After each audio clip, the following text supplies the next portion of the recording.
Have you ever stopped to think about what happens when you turn on the faucet? That water travels through this huge hidden network of pipelines right under our feet. Well, today we're going to go underground and look at exactly what it takes to install ductile iron pipe, the backbone of our water infrastructure. So, why this pipe? Take a look at this soil. When it gets wet, it expands. When it dries, it shrinks. And that movement creates from seriously intense pressure. Ductile iron is built for exactly this kind of tough environment. It's incredibly strong, but also flexible. But here's the thing. You can have the best material in the world, but it's only as good as the installation. It's a team effort, and we're about to break down the playbook. All right, first up, before you even think about digging, this is the preparation stage. And honestly, this is where a project really proves itself.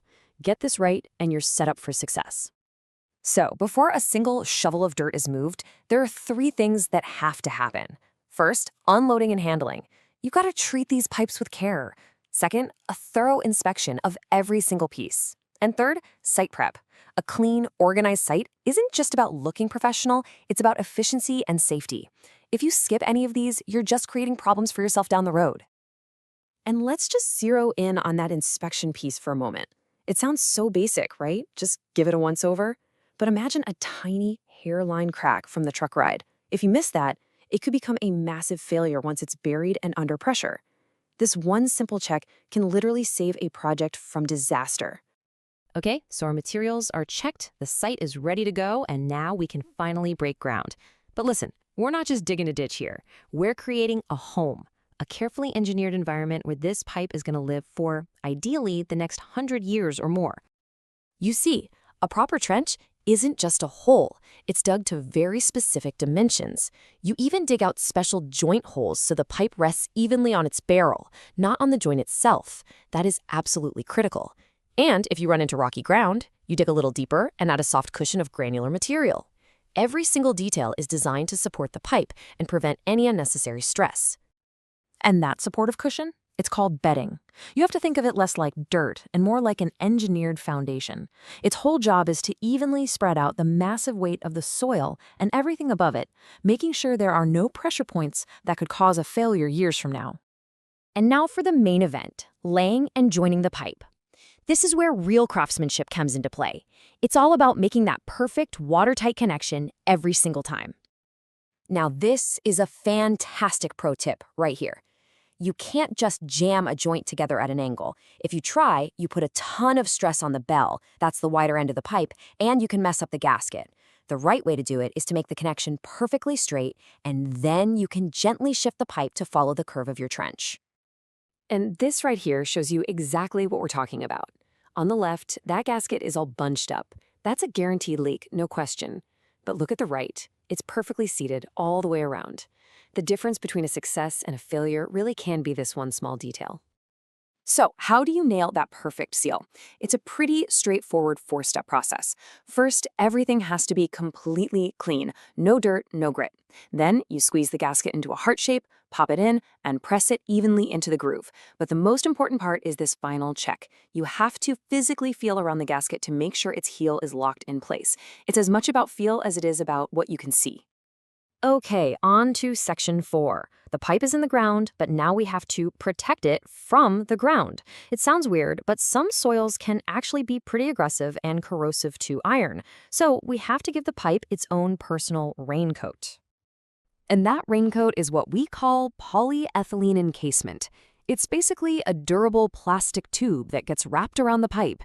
It's a simple but really effective barrier that isolates the iron from any corrosive soil or moisture. Now, how you put this raincoat on actually depends on the conditions in the trench. If it's nice and dry, you can slide the sleeve on, join the pipes, and then pull it over the joint. But if the trench is wet and muddy, you have to get the sleeve centered and taped down before you lower the pipe in. It's all about making sure it stays put. The fit here is key. You want it snug, but you don't want to stretch it tight. Any extra slack gets folded neatly over the top of the pipe, kind of like you're wrapping a present. Then you secure it with tape or plastic straps every couple of feet so it doesn't move around when you start backfilling. And just like shingles on a roof, the secret is in the overlap. You pull the sleeve from one pipe over the joint so it overlaps the next one. This creates a continuous, unbroken barrier. You can't have any gaps. That's how you get a fully protected pipeline. All right, we are in the home stretch now. The pipe is in the ground, it's all joined up, and it's protected. But we're not quite done. Now we have to lock it all into place, and this is the big one, prove that our work is perfect. Now, you'd think filling the hole back in is the easy part, right? But what you put back into the trench is just as critical as what you dug out. That backfill material has to be totally clean. No sharp rocks, no nails, no junk. A single sharp object could be enough to tear that protective raincoat we just so carefully installed. And this is it. This is the million-dollar question on any job site. You've followed every step, you've checked every joint, but how do you know for sure? How can you be 100% positive that it won't leak? Well, the answer is the hydrostatic pressure test. This is the final exam.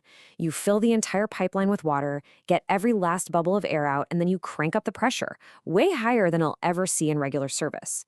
And then you watch the gauge. If that pressure holds steady for an hour, congratulations, you've got a perfect leak-free system. If it drops even a tiny bit, you've got a leak to find. There's absolutely no guesswork allowed. And this quote from the Ductile Iron Pipe Research Association really just says it all, doesn't it? The pipe itself is built to last for generations, but its incredible lifespan is only possible because of the care and precision of the installation, every single step we just walked through. So the next time you go to fill a glass of water, maybe you'll think for a second about that incredible, invisible network running deep beneath the ground. It's not magic, it's just good engineering and careful work, all coming together, one pipe at a time.